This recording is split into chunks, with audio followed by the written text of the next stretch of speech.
Des gens comme les autres, en compagnie de François Beauregard.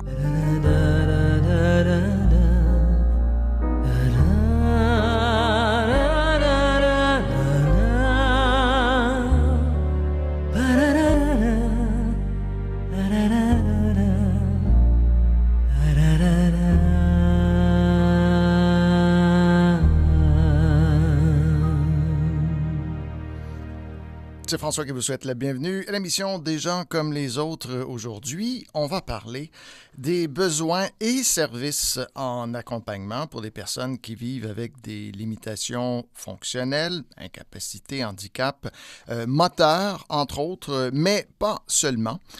Et on va parler en particulier d'un projet pilote qui offre des services d'accompagnement gratuits pour les utilisateurs, du moins pour un certain nombre d'heures, mais qui rémunère et forme en partie ces accompagnateurs. Pour les gens qui connaissent bien la région montréalaise, c'est à proximité, pourrait-on dire aussi, du C3S Jeanne-Mance. On va parler de ce sujet en compagnie de nos invités. Marie-Josée Dette, elle est directrice générale de promotion intervention en milieu ouvert, le PIMO. Marie-Josée Dette, bonjour. Bonjour, monsieur. Il y a aussi Guy Bernier qui est accompagnateur. Il est employé et rémunéré par PIMO. Il prend part au projet pilote. Il est lui-même peut-être un pilote d'une certaine façon. Guy Bernier, bonjour. Bonjour à vous. Et Boniface Nyon Longfun, qui est non-voyant. Il utilise les services du projet pilote de PIMO. Boniface, bonjour. Bonjour. Ça ne vous dérange pas si j'utilise plus votre prénom? Je pas du tout. Là. D'accord. Vous êtes... parce que votre nom n'est pas un nom commun quand même au Québec, là, Nyon Longfun. Je dis tout de suite, vous êtes originaire du Bénin. Oui, Bénin, Afrique de l'Ouest. Arrivé au Québec, chez nous, il y a un an à peu près. Ouais. Bon, alors, premièrement, on vous souhaite la bienvenue, évidemment. Et on aura, bien que vous soyez non-voyant, on aura votre vision à vous aussi quand même des services qui sont offerts aux personnes qui vivent avec des handicaps. C'est agréable aussi d'avoir votre vision de ça, vous qui venez d'un autre pays. Exactement. Où la situation peut être vraiment très, très différente. Ouais. Et ça peut avoir été quand même une belle découverte pour vous de voir qu'il y avait des services et des projets pilotes comme ça. Mais là, je l'ai dit, c'est un projet pilote. Hein? C'est pas comme ça partout. On va parler de tout ça au fil de l'émission. Je me tourne tout de suite vers Marie-Josée Dette, donc cette directrice générale de PIMO. Premièrement, PIMO, je me demandais qu'est-ce que c'était l'acronyme de quoi. J'ai finalement trouvé la promotion intervention en milieu ouvert. Oui. C'est à la fois, ça dit ce que c'est, puis en même temps, j'étais comme, tiens, c'est plus évocateur que peut-être d'autres acronymes. Ça vient d'où et comment a vu le jour PIMO? Oui, PIMO est un organisme régional. On couvre toute l'île de Montréal. Qui a pris naissance en 1986, qui a été mis sur pied par des personnes handicapées et pour des personnes handicapées après la désinstitutionnalisation. Donc, on sortait les personnes handicapées des institutions qui étaient des milieux fermés et on voulait les amener dans les milieux ouverts. Alors là, on a mis sur pied le transport adapté. Après ça est venu le service d'accompagnement. Donc, c'est à ça que ça fait référence. Ah oui, d'accord. Et ça, d'ailleurs, quand je lisais, là, aujourd'hui, on va parler du projet pilote là, par rapport à l'accompagnement en particulier, mais PIMO, au point de départ aussi, était un projet pilote? Oui, c'est ça. Ouais. Oui, c'était un projet pilote d'un autre organisme qui s'appelait dans le temps le NIC, qui s'appelle maintenant Execo, qui est un organisme de défense des droits et qui avait mis sur pied un projet pilote étudiant. Puis bon, manifestement, le besoin d'accompagnement était là. On a sorti les gens des institutions. Il fallait bâtir un transport adapté. Ça a été fait. Fait que donc, après le projet pilote, ils ont fait une demande d'incorporation. Puis PIMO est né comme ça. Et Pimo a, mon Dieu, cheminé au fil du temps en essayant de grappillonner du financement par-ci, par-là.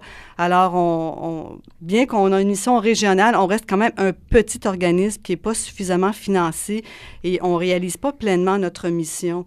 C'est pour ça que, suite à une réflexion stratégique qu'on a eue il y a quelques années, on a décidé de mettre sur pied un projet pilote, un autre projet pilote, pour expérimenter une nouvelle offre de service. Parce que c'est sûr que Pimo, notre mission spécifique, c'est d'offrir un service d'accompagnement aux personnes handicapées physiques motrices, donc qui ont besoin d'une aide technique pour mobilité, pour oui, le transport, par donc, exemple. ils sont en chaise, en marchette, en canne, qui ont besoin d'aide physique. Une aide humaine, mais physique. Là, le but du projet pilote, c'était d'ouvrir aux personnes handicapées en général. Fait que donc, on dessert 6 types de limitations. Fait que c'est ça qui est nouveau, puis c'est ça qui nous a amené aussi à former du personnel. Donc, limitations sensorielles, oui. intellectuelles, Alzheimer. Motrice, oui, évidemment. De comportement. Les troubles de comportement. Autisme. Et autisme. Ouais. Et le multifonctionnel aussi, les gens qui sont multi-handicapés, qui peuvent cumuler plus d'un handicap. Oui. Et pourquoi vous avez ressenti ce besoin-là, ou en tout cas, vous avez senti qu'il y avait besoin de faire ce projet pilote-là? Bien, c'est sûr qu'au départ, nous, on est le seul organisme au Québec strictement dédié à l'accompagnement. Donc, les autres handicaps, ils ont... Les autres personnes qui souffrent d'un handicap ou qui vivent une situation de handicap, ils ont...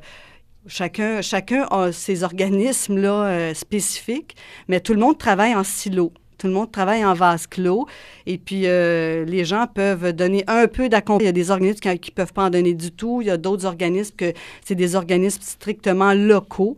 Il y en a d'autres qui sont un peu ciblés par groupe d'âge. Fait que donc, on se retrouvait devant une courte pointe à Montréal, là, où le service est offert de façon vraiment... de façon discontinue. Là, nous, on s'est dit, on va essayer d'offrir un service.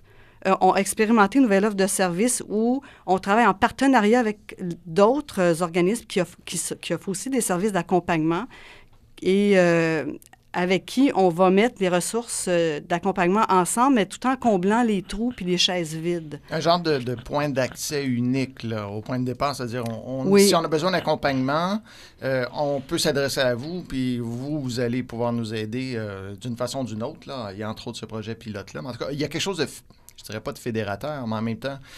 oui, de centralisateur. De centralisation, oui. Ouais. C'est pour ça qu'on ne pouvait pas tester ça sur l'île de Montréal au complet. Alors, on a choisi un territoire, qui est le territoire du C3S Jeanne-Mance, pour faire plus simple. Oui. Et on sert le pourtour aussi du territoire. Parce que vous avez quand même la clientèle type, mais là, c'est réduit géographiquement. Oui. Et ça vous donne... D'accord. Mais éventuellement, ça serait agrandi idéalement. Le but, c'est ça. C'est de l'étaler sur Montréal, puis aussi de donner un rayonnement, puis un modèle d'expérimentation qui peut servir d'autres régions du Québec aussi.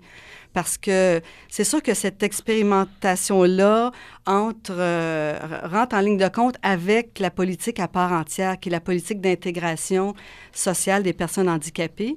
Et suite à des travaux qu'on a faits à Montréal pour faire reconnaître le besoin d'accompagnement, puis ce qui a porté fruit, parce que dans cette politique-là, ils ont retenu 8 priorités et l'accompagnement fait partie des 8 priorités. Et clairement, dans l'accompagnement, il y a la rencontre de 2 personnes humaines aussi. Oui. La question d'écoute, d'empathie, d'accompagnement simplement humain, il y est pour beaucoup. Il y a une incapacité qu'on peut, ou un handicap qu'on peut aider à combler, disons, à surmonter. Mais la simple proximité humaine y est pour beaucoup. Je me demande si... je vais me tourner vers Guy Bernier juste un moment, si vous permettez, qui est donc, lui, accompagnateur.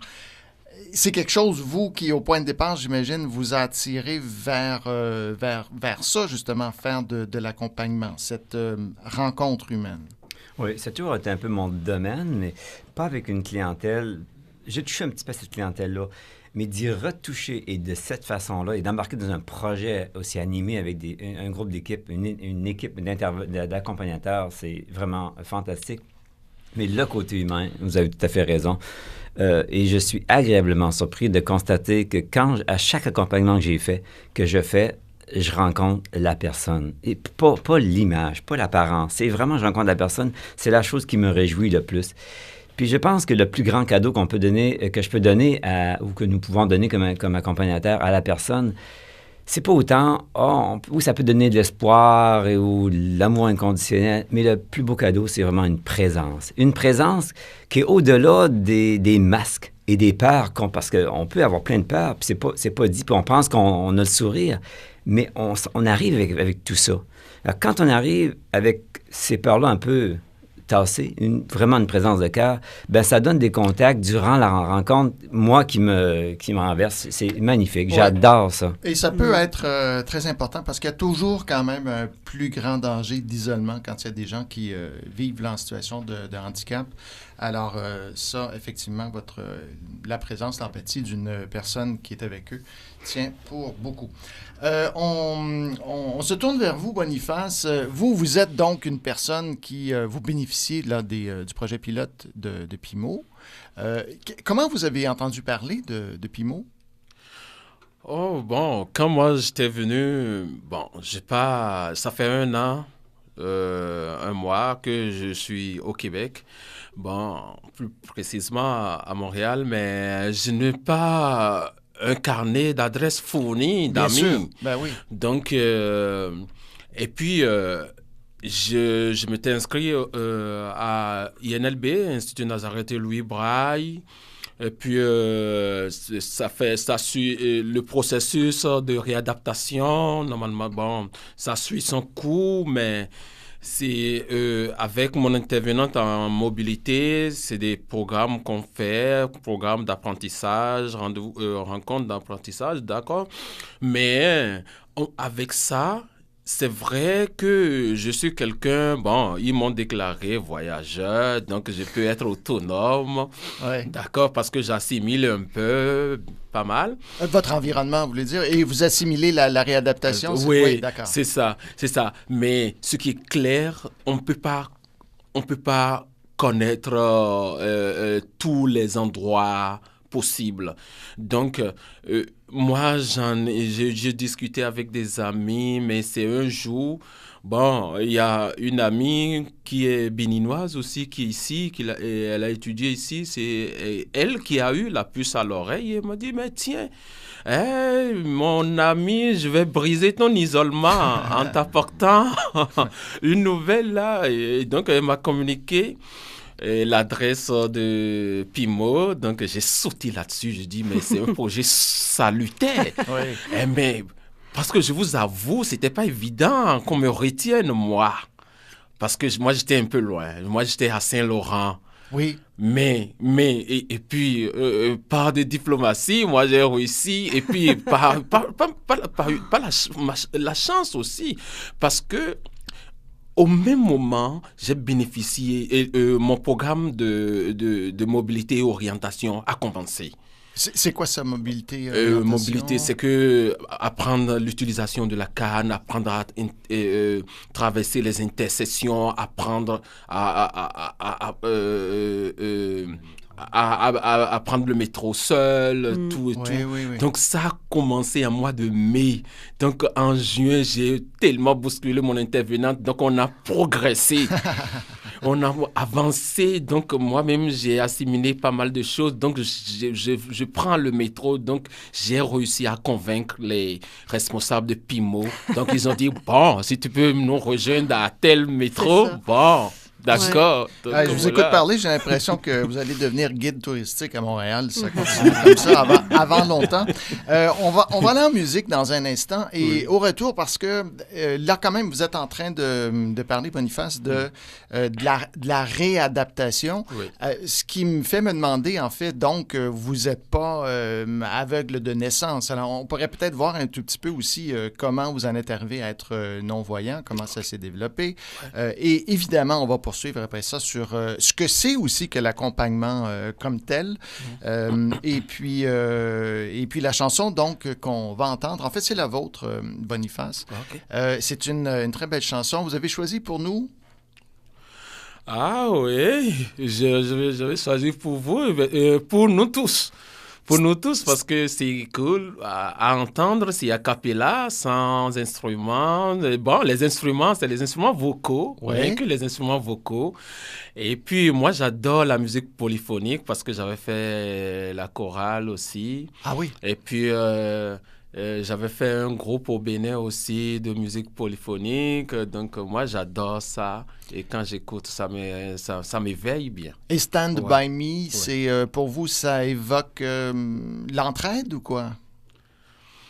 Bon, moi, je me dis, chaque fois, je dois me mettre debout et regarder plus loin. Et croire en mes rêves. Donc, c'est ça. Très positif. On écoute donc cette chanson Stand By Me et on poursuit au retour avec nos invités. OK.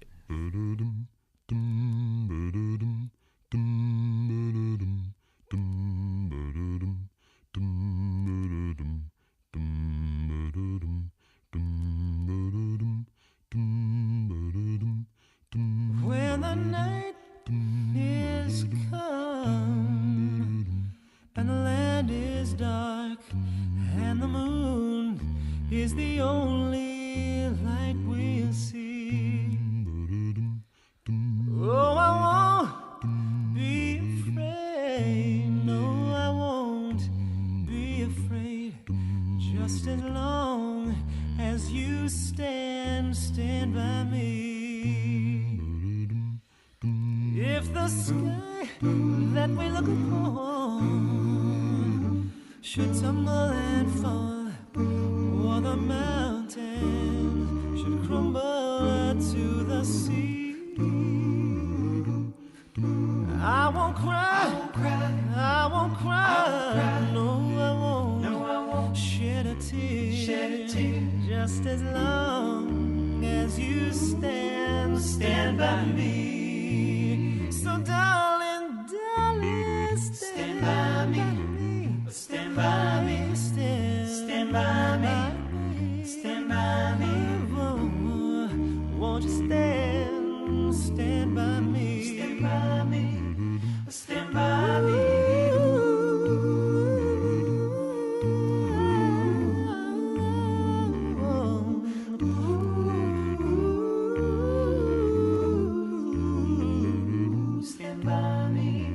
Stand by me when the night is come and the land is dark and the moon is the only light we'll see.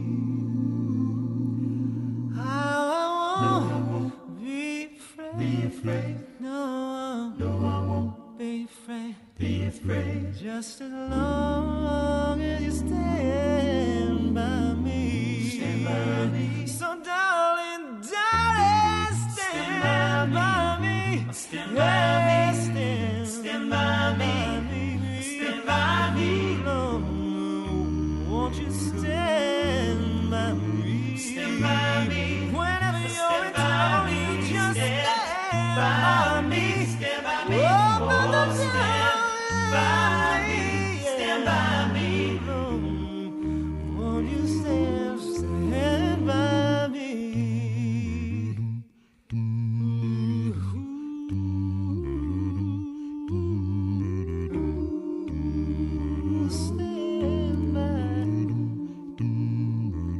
Stand by me.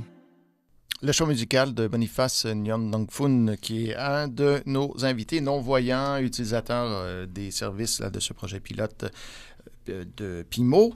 Et je le dis tout de suite parce qu'il y a des gens qui vont nous appeler pour le savoir sans doute. C'est un groupe français, ça, Powwow, qu'on entendait, quatuor vocal. Bon, avant la pause musicale, je disais qu'on pourrait peut-être quand même voir un peu votre histoire, comment vous en êtes arrivé à être non-voyant, parce que je disais, bon, vous nous parlez de réadaptation, puis je me dis, bon, mais alors c'est récent ou pas, parce que je pensais que c'était comme vers l'âge de 10 ans là, que c'était arrivé, à moins que ce soit une réadaptation, parce que vous êtes non plus au Bénin, mais au Québec avec une réalité totalement différente, je ne sais pas. Alors, qu'est-ce qui s'est passé dans votre cas pour justement que vous soyez dans la condition où vous êtes, donc non-voyant? Ah bon, peut-être c'est la nature avec sa volonté de puissance. Parce que ça s'est arrivé à double niveau, là. Parce que, au premier abord, j'étais né dans un pays sous-développé. Mhm. Bon, les choses s'améliorent maintenant, petitement. La grossesse de ma maman et de ma mère, là, ça a duré 11 mois. Donc, si c'est aujourd'hui, on aurait pu l'enclencher, là. 11 mois? Oui, ça a duré 11 mois. C'est pour ça qu'aujourd'hui, vous courez tant pour... et que vous êtes tout le temps en avance partout et en train d'explorer. Je comprends. D'accord. Donc, on m'a dit il y a eu de liquide amniotique qui ont pu agir sur mes yeux. Donc, tout ça là, bon, j'ai subi une opération et finalement, à l'âge de 3 ans, ils ont récupéré l'œil gauche. Et mais, bon, j'ai commencé l'école avec ça. Et puis, j'étais hyper... bon, j'avais la bougeotte, je sautais par-ci, par-là. Je faisais beaucoup de jeux brutaux aussi. Je ne restais pas du tout tranquille. Donc, voilà. Donc, je m'amusais... Avec quelqu'un, on courait par ici, par-là. J'ai cogné ma tête à un véhicule aussi, encore, là.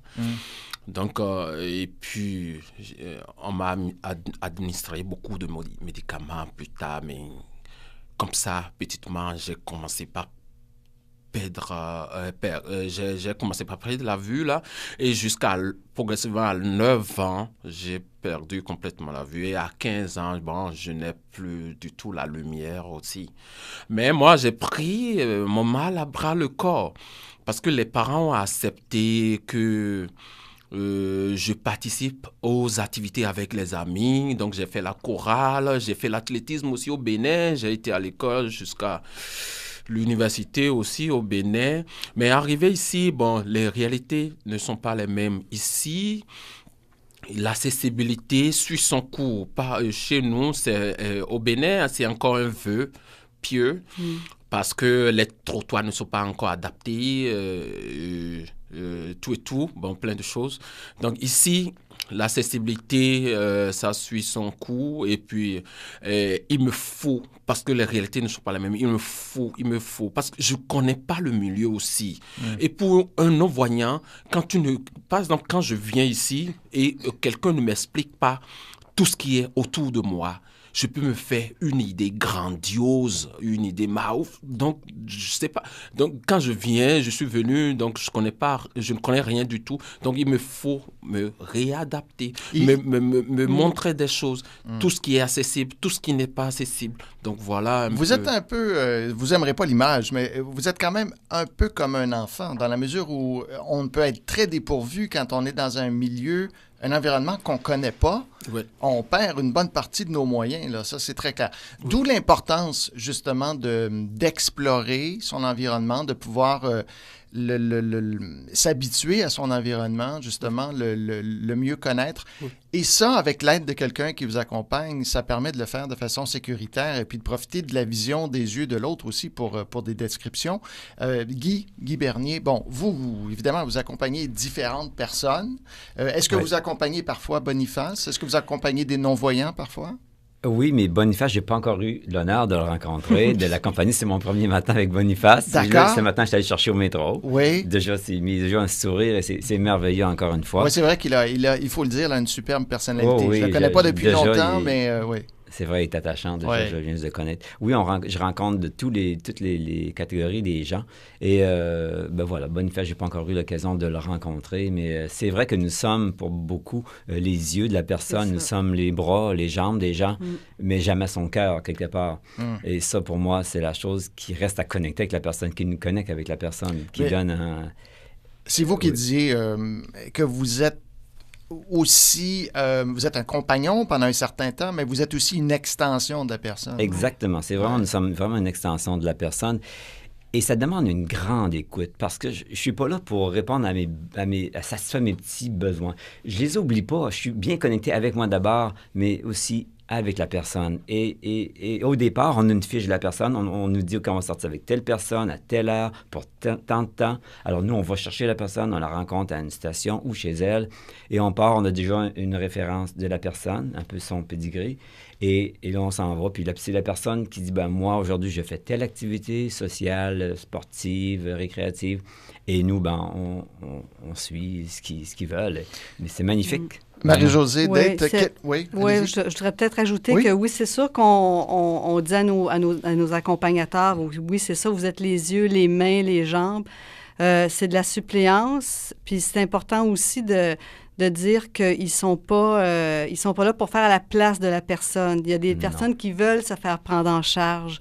Mais à Pimo, notre philosophie, c'est vraiment là, la prise en charge.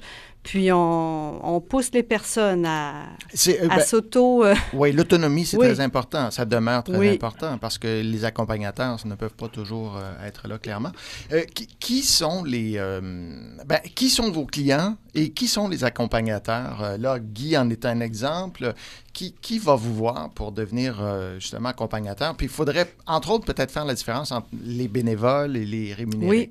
Oui, c'est ça. C'est sûr qu'à Pimo, on a du personnel rémunéré parce que notre spécificité, c'est de prendre les gens qui sont légèrement handicapés jusqu'à ceux qui sont les plus lourdement handicapés. Et donc, multi-handicapés aussi. Oui, Ouais. donc c'est ça. Il y a certaines personnes, il y a une barrière que les bénévoles ne traversent pas parce que c'est trop lourd, c'est trop difficile, puis ça prend une formation aussi, dont la formation qu'on a mis sur place avec le projet pilote. Ce qui fait que nous, à Pimo, c'est du personnel rémunéré, mais dans le projet pilote, dans notre désir de faire une expérimentation avec une concertation élargie, on a inclus les services d'action bénévole, dont Accès Bénévolat, avec qui on travaille là, conjointement. Fait que c'est sûr que dans le projet pilote, il y a une part de bénévolat. Mhm. Puis c'est important de travailler avec eux, de pas... c'est important d'inclure le bénévolat parce que c'est la solidarité sociale que représente le bénévolat, c'est important. Fait que c'est sûr que nous, quand vous dites c'est qui vient à Pimo comme employé, ben je vous dirais que c'est sûr qu'on ne cherche pas une personne formée spécifiquement. On regarde beaucoup la personne dans son savoir-être. Ah oui, C'est très, très important parce que les techniques... parce que c'est le relationnel en même temps. Oui, Ouais. c'est ça. La nature du travail, c'est ça. Puis une technique, c'est facile à apprendre. Une formation, c'est facile à donner, mais si tu n'as pas le savoir-être, tu ne peux pas faire ce métier-là. Puis c'est sûr que nous, on veut en faire un métier, on veut faire la promotion de l'accompagnement comme un métier à développer, puis qui va être en demande, on pense, avec toute la politique là, de maintenir les personnes âgées À domicile autant dans que le possible. possible. De vie Mais naturelle. on est encore en retard. On en parle. Mais Oui. Oui, on en parle. C'est sûr que le nerf nerf de la guerre, c'est toujours l'argent. ouais. Mais bon, les organismes, on est là pour faire la promotion, puis pour pousser le dossier auprès des instances publiques. C'est aussi notre rôle. Le projet pilote, il a commencé quand, puis il va se terminer quand? Il a commencé en août dernier avec la formation. L'expérimentation a commencé en septembre et se termine en août l'année prochaine, août 2015. Et là, à ce moment-là, j'imagine qu'il va y avoir évaluation. Oui. Ouais. Oui, une phase d'évaluation qui va durer 4 mois. Puis, les résultats de cette expérimentation-là vont nous aider à monter un argumentaire pour pouvoir se présenter devant les instances publiques, puis surtout le ministère de la Santé qui est le ministère qui doit supporter là, ce besoin-là en accompagnement. Il nous reste 30 secondes à peine. Est-ce que vous avez un partenaire financier plus important, majeur? Oui, c'est Ressources humaines et développement des compétences du Canada qui subventionne là, à 80 notre projet pilote. L'Office des personnes handicapées aussi a donné de l'argent pour soutenir la formation, ainsi que le programme Québec Amis des aînés, qui faisait partie du ministère des aînés et de la famille, qui n'existe plus. Mais le Québec Amis des aînés nous a aussi donné des sous. On va faire une pause. On sera de retour, évidemment, avec nos invités pour poursuivre notre conversation tout de suite après. Ne bougez pas. On sera là. Au retour. À tout à l'heure.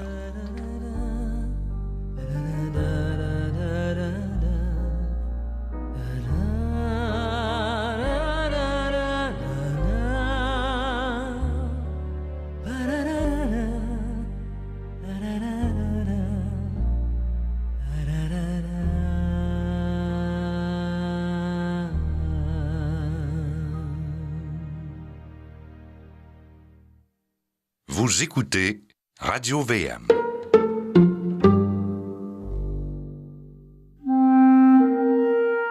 Le couple a-t-il encore sa place en 2014? Le Centre Jean-Paul Régimbal à Granby vous propose un week-end de réflexion sur votre couple avec le père Michel Vigneault, trinitaire. Vous verrez que malgré toutes les embûches, le couple est le véritable noyau de la famille. Participez à ce week-end de couple du 31 octobre au 2 novembre au Centre Jean-Paul Régimbal, 200 boulevard Robert à Granby. Consultez le cjpr.ca pour plus d'informations. Dans son livre La profondeur divine de l'existence, Jean-Philippe Trottier évoque le Dieu familier auquel il croit. Celui qui ne se laisse vraiment rencontrer que dans les choses du quotidien. Un essai décapant pour briser le carcan d'un christianisme guindé que beaucoup rejettent et un témoignage vibrant pour retrouver la flamme du message évangélique que le pape François nous incite à ranimer. La profondeur divine de l'existence de Jean-Philippe Trottier aux éditions Mediapol, dans toutes les librairies. Dans le cadre du Radio-Don du 26 octobre prochain, Radio VM vous offre une opportunité originale de participer par un encan en ligne sur le site ib.ca. Nous vous offrons l'opportunité de vous procurer une toile originale de notre porte-parole, Mme Shirley Théroux, ou encore une toile d'une autre grande personnalité artistique québécoise, maintenant disparue, M. Frenchy Jarreau. Nous vous invitons à voir ces toiles et faire vos mises directement en ligne au ib.ca. Lors du Radio-Don du 26 octobre, nous assurerons le suivi des mises. Visitez ib.ca et donnez un coup de pouce au Radio-Don 2014 de Radio VM.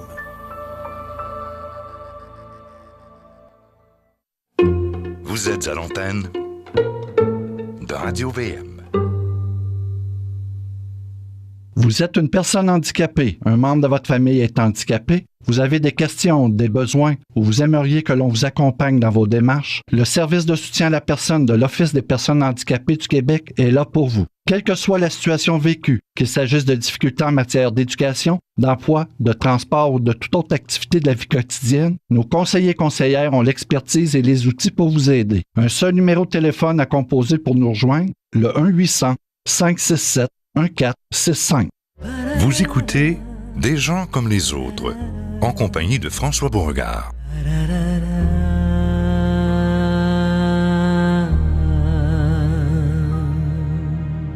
Si vous possédez une automobile, je vous invite à demeurer à l'écoute. Si vous étiez avec nous en première partie d'émission, vous vous doutez pourquoi je vous dis ça.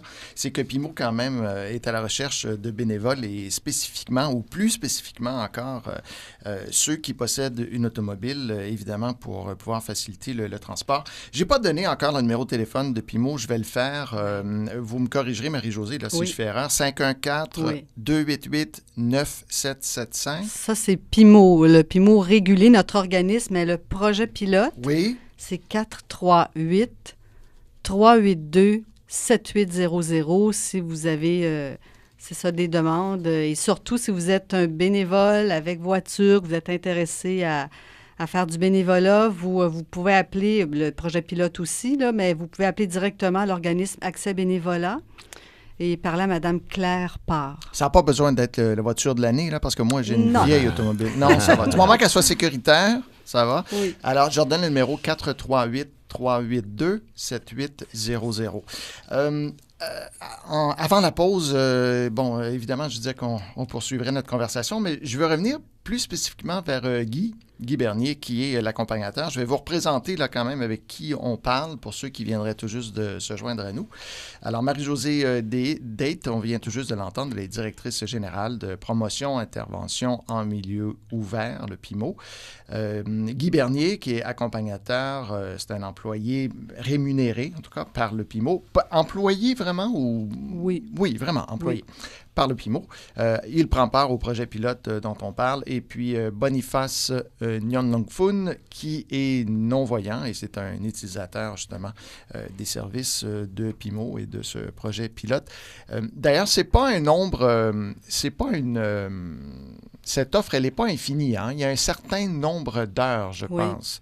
Puis Boniface, justement, quand on lui parlait avant l'émission, disait faut que j'utilise ce temps-là adéquatement parce que les heures sont quand même comptées. Oui. C'est quoi? C'est une centaine d'heures? C'est 100 heures pour toute l'année que les participants peuvent utiliser là, selon leur convenance. Ils peuvent sortir 2 heures, la semaine suivante 4 heures, pas sortir pendant une semaine, puis après ça, utiliser 6 heures. En fait, c'est ça. On voulait assurer on voulait que les personnes aient la liberté d'assurer, de prendre les heures à leur convenance, oui, en fait. Bien sûr. Mais c'est sûr que 100 heures, sur un an, c'est très, très vite écoulé. Oui, clairement. Boniface, vous, j'imagine que vous utilisez ces heures-là d'accompagnement pour explorer votre environnement, découvrir de nouveaux endroits que vous pensez que vous allez avoir besoin d'utiliser?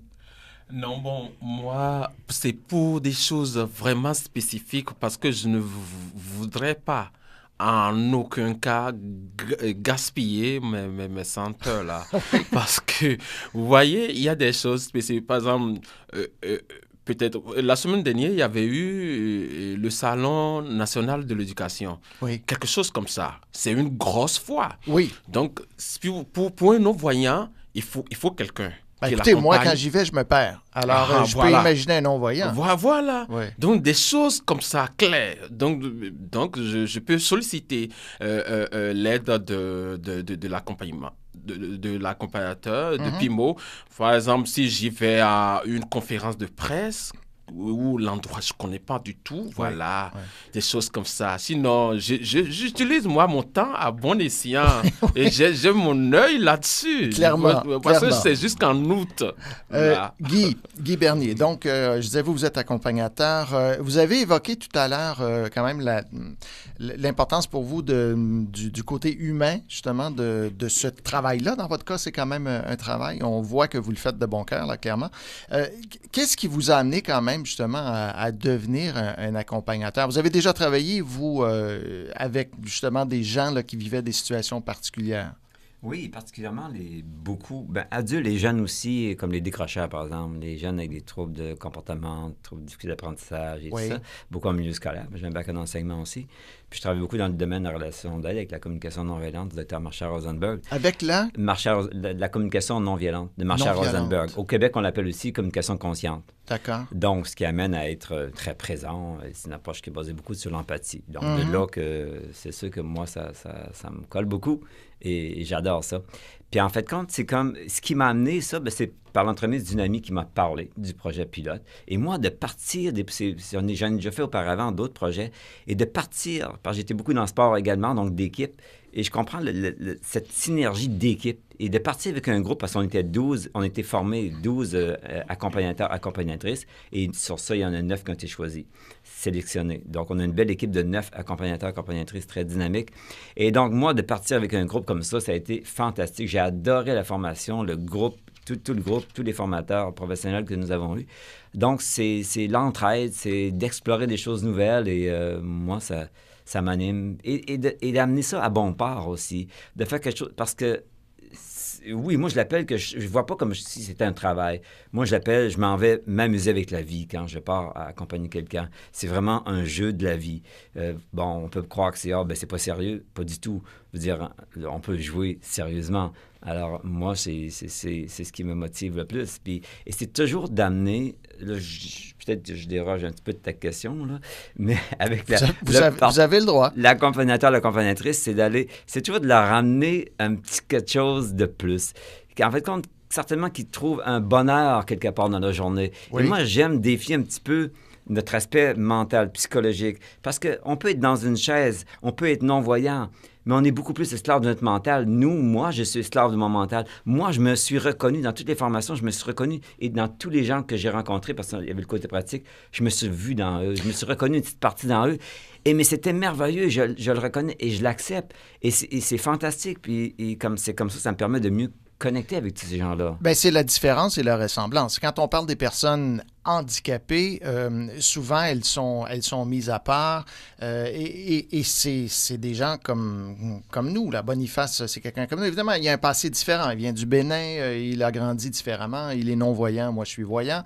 Mais à la base, on est tous des êtres humains avec des aspirations, des valeurs, un intellect, des sentiments. Il y a quelque chose qui me touche beaucoup là-dedans parce que tout d'un coup, je réalise que, ben non, j'ai déjà réalisé, mais que c'est vrai, les gens qu'on rencontre j'ai rencontré des gens jusqu'à l'âge de 100 ans. Et derrière ces gens-là, il y a tout un vécu. J'ai pas besoin de savoir tout ce qu'ils ont vécu. Moi, je tente d'être là au présent, au moment présent. Mais derrière ces gens-là, il y a des médecins, il y a toutes sortes de gens qui ont tout un passé extraordinaire. Et là, on arrive, nous, là-dedans, et puis on rencontre la personne, mais les contacts, j'ai trouvé, se font assez rapidement, c'est-à-dire l'apprivoisement. Et à partir de là, c'est comme, OK, on ouvre vers d'autres possibilités, ouvrir parce que c'est dans le mental, la limite. Hein? Alors, de les amener un petit peu plus loin, dans une ouverture, un angle différent, complémentaire à ce qu'ils ont déjà, pour moi, c'est le cadeau. Marie-Josée Dette, est-ce que ça vous étonne quand vous entendez les accompagnateurs parler de leur expérience, justement, et voir dans quelle mesure ils en retirent, eux aussi, quand même, de ce qu'ils font? Ah, ben non. Ça ne vous étonne pas? Non, c'est toujours... moi, ça fait 17 ans que je suis à l'organisme, puis le discours que Guy tient, c'est toujours le discours général, en général, oui. C'est un métier qui est très enrichissant, là. En fait, on reçoit beaucoup à donner, en fait, dans ce type de métier-là. Puis même s'il y a des gens qui sont pas toujours faciles, hein, parce que, on reçoit toutes sortes de personnes qui en sont ils ont tous des degrés différents d'acceptation de leur handicap. Il y en a qui sont fraîchement handicapés de récemment, fait que la marche est haute. Fait que c'est sûr qu'il y a des gens avec qui c'est plus difficile de traiter, mais malgré tout ça, il y a il y a un accompagnateur qui me dit souvent, il dit, Marie, là, il dit, tu sais, notre salaire, là, notre récompense, là, c'est vraiment l'aide c'est ce qu'on reçoit des gens. C'est pas monétaire. Non, mais ça, on en a besoin pour vivre, là, mais oui, c'est ça. Et si vous permettez, il y a une amie qui m'a dit, ouais, mais là, tu sais, t'es avec des gens handicapés, t'as le beau rôle, tu te sentir supérieur. Oh là là, non. Et souvent, je me sens comme vraiment vulnérable devant la situation. Et j'accepte ce côté-là, même si ça fait un petit inconfort, mais en même temps, j'ouvre à l'apprentissage de ça. C'est eux qui m'enseignent des choses. Oui, mais on est tous... Ça, on a tous... Cette réticence qu'on a à aller vers celui qui vit avec un handicap, c'est qu'on ne sait pas nécessairement comment gérer. Je peux imaginer que les accompagnateurs, accompagnatrices, évidemment, vous avez une forme d'habitude, vous avez eu une formation et tout ça, mais il arrive tout le temps des petites choses où on n'est pas sûr comment réagir et c'est un miroir. Hein? Ça nous force, ça nous confronte aussi en même temps et je peux très bien comprendre. Oui, puis moi, je rajouterais peut-être que c'est dont tu parles de cœur, là, c'est sûr qu'au début, quand on voit le handicap, surtout un handicap qui est apparent, là, ça nous choque, mais à un moment donné, quand on connaît la personne, c'est que le handicap s'efface. Oui, il disparaît pas, il ne disparaît pas, mais il est plus à l'avant-plan. Il est plus à l'avant-plan, c'est ça. Il passe à l'arrière-plan parce qu'on a une relation, on commence à connaître la personne. Ça confronte nos valeurs. Il nous reste une minute là, avant d'aller en musique. Boniface, on parlait tout à l'heure d'acceptation du handicap. Évidemment, vous, c'est quand même depuis l'âge d'à peu près 10 ans là, que vous vivez avec cette non-voyance. Oui. Alors, vous avez eu le temps de vous habituer, si on peut le dire comme ça. Oui. Pour vous, c'est un handicap ou pas alors, d'être non-voyant? Moi, c'est pas un handicap parce que moi, qu'est-ce qui en font un handicap? C'est la société. Il suffit que la société enlève cette barrière-là. Il suffit que la société cesse de nous regarder avec un double regard. Donc, c'est ça. C'est ça. Là, ça nous donne, ça nous renforce. Sinon, c'est comme si nous sommes en perte de dignité. Et quand je suis avec les accompagnateurs de Pimo, voilà, je me dis, je suis digne d'être l'être humain. Je suis digne. Parce qu'ils sont considérés comme des amis en même temps. Mm-hmm. Personne ne sait que c'est de l'institutionnel. Non. Ils se comportent comme des amis. Mm-hmm. Oui, donc ça nous renforce. Donc ça prouve que nous aussi, nous pouvons avoir des amis. Nous pouvons être tranquilles. Je discute d'égal à égal. Donc, c'est comme ça nous renforce, ça nous donne une dignité. Je suis sûr que vous discutez. Ça, il n'y a pas de doute là. Mais ça ramène quand même cette idée importante, effectivement, que c'est aussi le devoir, pourrait-on dire, de la société d'adapter l'environnement à ceux qui vivent pas des situations de normalité, disons.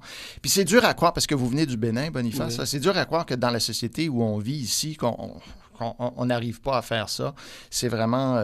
il faut sérieusement songer à ce qu'on fait et ce qu'on ne fait pas et ce qu'on pourrait faire. On va aller en musique avec le choix de Guy. Et il y en avait plusieurs. Vous aimez la musique, vous, je pense? Oui, j'adore la musique. On a choisi, si ma mémoire est bonne, Zaz. Une de vos suggestions. Zaz, que vous aimez beaucoup, mais on l'aime pas mal tous, là, tous ceux qui connaissent Zaz. Alors, pourquoi Zaz et puis pourquoi cette chanson « On ira » ? Bon, Zaz, elle est tellement naturelle, authentique, simple. Moi, je la vois, j'adore ce qu'elle chante. Quelqu'un d'impliqué socialement aussi, beaucoup, des très belles valeurs. Oui, exactement. Moi, dès que je l'ai découvert, je dis « Wow ». Et « On ira », c'est comme un peu, on va oser. « On ira », c'est comme un peu ce que je fais. On plonge, et je vais avec ce qui est, puis j'aime son entrain. Écoute, moi, je danse là-dessus. Oui, elle parle de différence, justement, puis elle parle de la beauté de l'être humain également. Alors, on l'écoute. Et de ne pas se laisser définir aussi dans tout, pas juste cette chanson-là, mais ne pas se laisser définir par les autres, c'est d'apprendre à dire « je suis ça ». Pas se laisser définir par le regard extérieur, exactement. Comme dirait Boniface. On écoute Zaz, on poursuit dans un instant.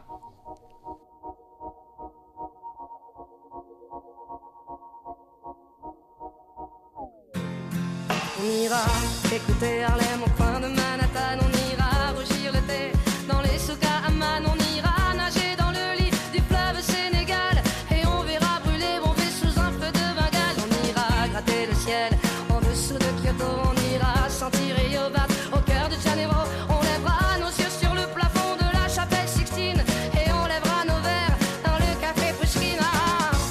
Oh, quelle est belle notre chance.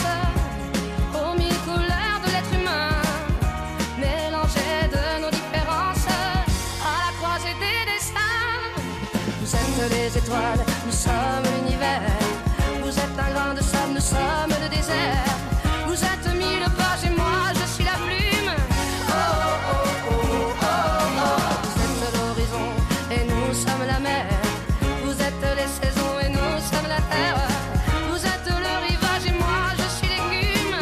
Oh oh oh oh oh. On dira que les poètes n'ont pas de drapeau, on fera des jours de fête autant qu'on a de héros. On saura que les enfants sont les gardiens de l'âme et qu'il y a des reines autant qu'il y a de femmes. On dira que les rencontres font les plus beaux voyages. On verra qu'on ne mérite que ceux qui se partagent. On entendra chanter des musiques d'ailleurs et l'on saura donner ce qu'on a de meilleur.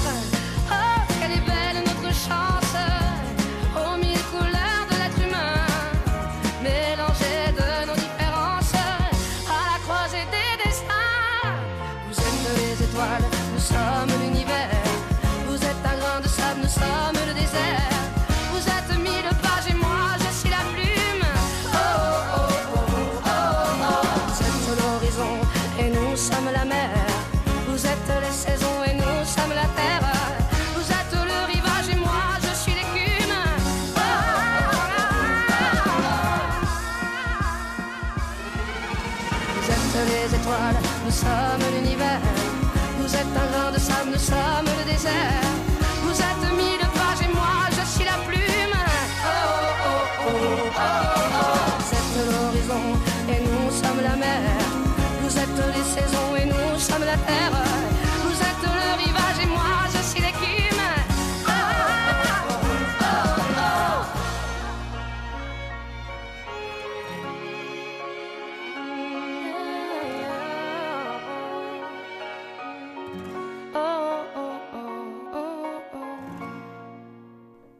En musique, Zaz, choix d'un de nos invités, Guy Bernier. Je vous rappelle, il est accompagnateur, prend part à ce projet pilote dont on parle de PIMO.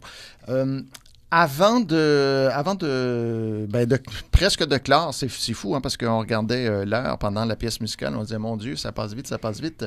Je veux revenir vers Marie-Josée Dette, et on a parlé beaucoup des handicaps, et jusqu'à maintenant, je suis sûr que les gens se disent, ouais, mais moi, c'est pas moi, là, c'est pas, ça me regarde pas, j'ai pas de handicap et tout ça. Or, il y a deux aspects. C'est que premièrement, on ne sait jamais quand ça va nous arriver. Non, c'est ça. Et deuxièmement, il faut le dire, ce projet pilote, il a quand même la particularité qu'on veut s'intéresser quand même aussi au handicap temporaire. Pas au projet pilote comme tel. Mais idéalement. Idéalement, quand tu seras, oui. Avant de fixer l'offre de service qu'on a décidé d'expérimenter, on a eu des réflexions antérieures, puis on a eu différents modèles qu'on voulait, qu'on se disait, bon, ça serait bien qu'on expérimente telle chose, puis le handicap temporaire, ça faisait partie. Parce que c'est sûr qu'à PIMO, on a des appels des gens qui sont en chimiothérapie, en dialyse, ou qui se sont juste cassés une jambe, sont en béquille, puis ont besoin d'accompagnateurs juste pour 3 mois. Exact. J'en connais personnellement. C'est ça. Ils sont dépourvus parce que fracture du bassin, etc. Puis c'est comme, oui, mais on fait quoi, là? Les gens qui sont seuls, qui n'ont pas d'argent pour se payer un taxi suffisamment, c'est là qu'on voit qu'il n'y a pas de ressources pour ça. Opération aux yeux, on ne voit plus comme pendant une période, des fois c'est 1 semaine, 2 semaines, mais là on fait quoi? On cherche pas mal. On cherche fort, puis on va voir notre travailleuse sociale qui cherche aussi, là... Fait que c'est sûr que nous, on est là comme la première porte là, de sortie là, quand on sort du réseau, mais on a des ressources limitées, c'est sûr, mais je vous dirais que ça fait partie des clientèles qu'on aimerait toucher éventuellement. Il faut parler de répit, Guy Bernier. Vous parliez, quand vous parliez avec notre recherchiste Alice, quand même des besoins qu'il y a justement pour du répit. Puis c'est entre autres aussi ce qu'un accompagnatrice peut faire, j'imagine. Un répit, oui, absolument. Ouais. Pour les gens, oui. Des gens qui vivent régulièrement avec une personne handicap, ayant un handicap quelconque, sont souvent débordés, sont souvent épuisés et ont vraiment besoin d'un moment. Et je pense que c'est très aidant d'ailleurs, on les rencontre, nous, à l'occasion, et ils nous en parlent aussi un peu. Donc, je pense que c'est très aidant pour eux autres d'avoir quelques heures, 1 heure, 2 heures, 3 heures, 4 heures, où ils peuvent prendre soin un peu d'eux, pendant que nous, parce que nous, on sort avec une personne, c'est quelques heures, mais eux sont là 24 heures sur 24. C'est quelque chose, ça demande, et puis il y a des gens qui ça demande une présence constante, alors c'est pas évident. Alors ça, c'est très, très important. Mais j'ai envie de rappeler aussi que, on a sûrement mentionné, mais comme PIMO régulier dessert 18 ans et plus, que le projet pilote, c'est 15 ans et plus. Donc, on vise beaucoup la clientèle des jeunes aussi. Je pense, je ne sais pas si on en a parlé. Non, on n'en a pas parlé, puis je voulais en parler. Merci de... C'est super important de dire que là, il y a une clientèle jeune, puis il y a beaucoup de jeunes qui ont des handicaps. Parfois, les parents, peut-être, sûrement qu'ils s'en occupent beaucoup, mais le service est pour les 15 ans et plus. On a descendu ça de 18 à 15, donc c'est important, je pense, de mentionner que c'est aussi pour la clientèle des jeunes présentement. Oui, Marie-Josée, pourquoi? Parce que vous avez parlé de silo tout à l'heure, et c'est vrai que ça revient souvent à l'émission. Souvent, il y a des points de rupture dans les services. C'est de tel âge à tel âge, puis après ça, on fait quoi? Ou ça commence à tel âge, mais avant ça, on fait quoi? Oui, c'est sûr que les enfants sont pris en charge par la famille. Alors, on s'est dit, l'accompagnement, de toute façon, PIMO, c'est un service pour adultes. Donc, on s'est dit, on va continuer dans la même veine. C'est notre mission, c'est le cœur de notre mission de desservir les personnes adultes. mais on a descendu de 15 à 17 parce qu'on s'est dit qu'il y a comme une zone entre l'enfance puis la vie adulte où tu n'as pas nécessairement envie de sortir avec ta mère, ta tante ou ton frère. Alors, puis comme le but de l'accompagnement, c'est de soutenir l'intégration et sociale la socialisation, et l'autonomie. Et l'autonomie. On s'est dit, on va aller chercher peut-être cette tranche d'âge-là qui sont en quête d'autonomie. Oui. Alors, c'est ça. Je pense que c'était une bonne idée là, de procéder comme Guy ça. Féoui, lui qui a travaillé avec des jeunes décrocheurs, il connaît un peu les jeunes. Boniface, c'est quoi pour vous un bon accompagnateur ou une bonne accompagnatrice?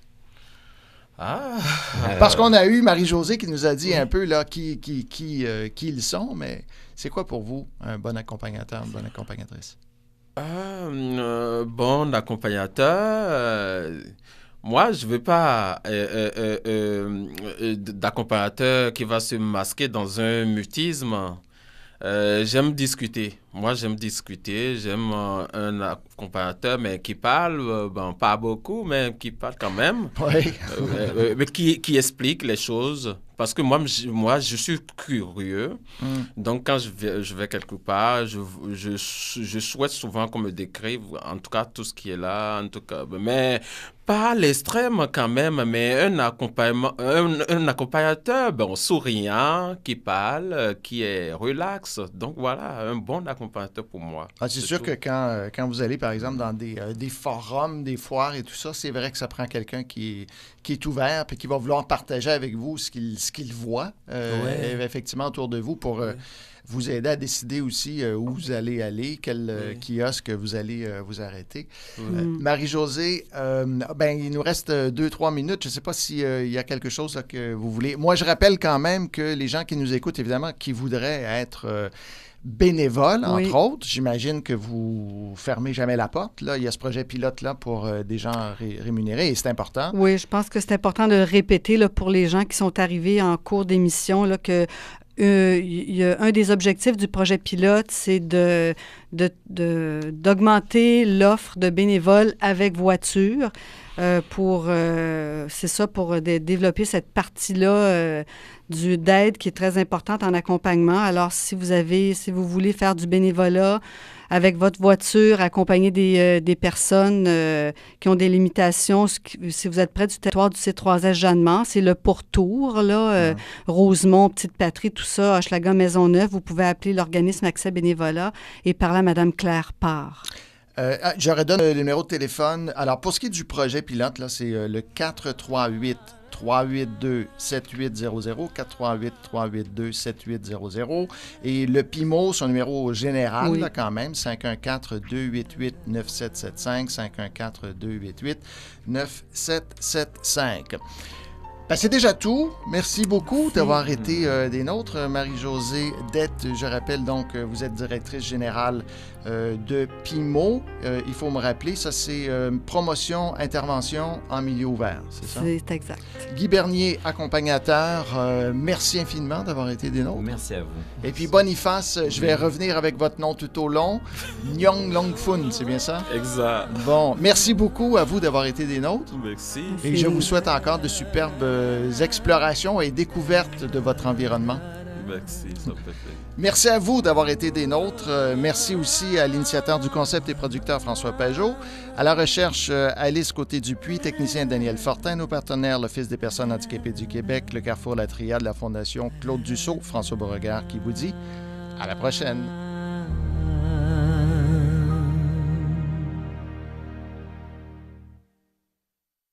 Vous écoutez Radio-VM.